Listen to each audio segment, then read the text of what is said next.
হে রাস্তায় রাস্তায় বাম্পার, বাবার কত টেম্পার, রাস্তায় রাস্তায় বাম্পার, বাবার কত টেম্পার। ওই দেখা যায় বাবার বাড়ি, নিয়ে চলো তাড়াতাড়ি। ওই দেখা যায় বাবার বাড়ি, নিয়ে চলো তাড়াতাড়ি।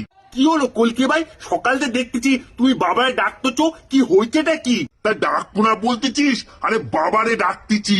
আরে এটা আমার বাবার শ্রাবণ মাস, এই মাসে আমি জল আনতে যাবো, ওই জন্য আগের থেকে রিহার্সাল করে নিচ্ছি। যা বলেছো কলকে ভাই, বাবার কথা শোনার পরে না মনে একটা আলাদা রকম জোশ চলে আসে। মনে হয় কত কিলোমিটার রাস্তা হেঁটেই পার করে দেবো। একদম ঠিক বলেছিস তুই। তা আলু, এইবার জল আনতে যাওয়া হচ্ছে তো নাকি? আরে হবে না মানে, এবার তুমি নতুন বাইক নিয়েছি, আমি আর জিয়ে দুজন মিলে জল আনতে যাবো এইবার। হ্যালো, এবার কিন্তু আমি একটা বড় ব্যাগ নিয়ে যাব। রাস্তাঘাটে যা খাবার দেয় আমি খেয়ে উঠতে পারি না, এবার ভাবতেছি বাড়ি নিয়ে আসবো। দূর পুরো মুডটাই নষ্ট করে দিল। আরে বাইক নিয়ে জল আনতে গিয়ে কোনো মজা রয়েছে? আরে হেঁটে জল আনতে যেতে হবে, তাহলেই তো আসল মজা রয়েছে।